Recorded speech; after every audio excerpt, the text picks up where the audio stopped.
of the many wonderful features of our latex printer, and this is printing away on a 18-ounce scrim banner, is you can make adjustments to the printer while it's printing. And that is very helpful because in addition to this wonderful light, so you can see everything in there, you can make adjustments and then watch them happen in real time. And once those adjustments are made, in Onyx, for example, it will automatically apply them to the settings in the RIP, and it will give you a little notice at the end of the print that it has done so.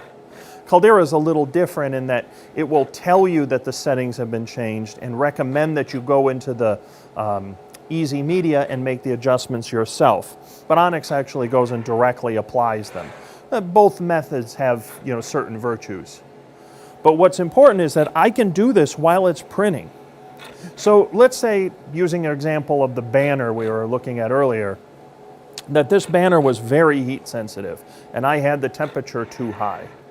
Or when I felt the prints coming out of the front of the printer, they were a little greasy. It didn't seem like it was quite dry. There's like a certain greasiness that accompanies not having a full cure. Well, if that's happened, you can probably make the changes while it's running. So in this panel here, under Printing Job, there's an Adjustments tab. And the Adjustments tab let you adjust 4 things while it's running. You can adjust the curing temperature, which is the only temperature. You can adjust the advance factor, which generally you're not going to be adjusting the advance factor. I almost don't think I've ever used that the entire time I've been running the printers while it's printing. You can adjust the interpass delay. Let me explain what the interpass delay is because it's kind of cool. An interpass delay, I'm going to put one on it right now. As you turn it up, you're going to see that the print head carriage is going to pause a little bit at both ends. What you're doing in a sense is giving the printer a little more time at whatever pass mode. In this case, it's running at 8 pass. It's giving it a little more time at each turnaround to allow a little more cure. So everything is staying the same. Your speed is going to slow a little bit because the pause at the end is obviously going to slow it down some. But it's going to give it, at this speed, at this temperature, a little more dwell time to be able to go through the dryer. And that's going to allow you to, for example, get over that little hump where it's just barely not quite curing. You put the interpass delay on a little bit and presto, it's dry. The interpass delay, in a way, you could almost view it as having pass modes in between pass modes.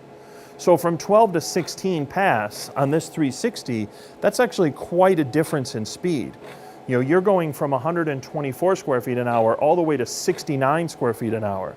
But if you're at 12 pass, you can add some interpass delay and it's almost like it giving you a 13 pass or a 14 pass. It's giving you a little room in between these larger gaps, and you can fine tune by adding a little bit of pause at the end of it. So an interpass delay has some real value. And I want to explain what that is and what it does. The other thing you can do here is adjust the vacuum. So quite often, especially with a lot of papers, I'm printing and I think the vacuum needs to be at 30 or the category has it selected at 30, but I need more vacuum to hold it down. It's not staying flat. Some materials with a lot of memory like cardstock or polystyrene, I've been running a 015 styrene. Well, 015 styrene needs some vacuum to hold it down. You have to turn that vacuum up. And you can make those adjustments while it's running. Now, certain things like cardstock and styrene, you need to have that vacuum up before you even get to this stage. But some things you can fine tune that vacuum and it can really make a difference when you see it happening in real time. If you give it just a little time, you'll see everything smooth out and it will go normal if you're willing to be patient and watch the interaction of the vacuum with the printer. So again, you have curing. That's fairly straightforward. You can lower and adjust the temperature. You have advance factor that is actually adjusting the advance. For the most part, I've never had to use that, but it is there. It is the advance factor adjustment. I take that back. Sometimes I use the advance factor on really high-speed banner. So if I'm running 4 pass, the pass modes may leave between each pass a tiny little white line or a tiny little darker line. And if you adjust the advance a little bit up and down, you can tune in that pass alignment till it's almost perfect. And it will tighten up the white line or separate out the dark line of overlapping, and it will be a perfect, even, smooth print, and you can make them as tight as you can get them. I use the advance factor when I'm running really high-speed 4-pass prints. That's my primary use for it. Interpass delay, it's used a lot in backlit, heavy ink load things. I use it on some temperature-sensitive medias. It might be a 12-pass with a little bit of interpass delay on it to kind of get me a little bit more dwell time. And then also your vacuum, and I use vacuum regularly. These are fine-tuning media, and when you're done, you hit Save Changes, and then the printer just continues right on and applies these changes while it's running.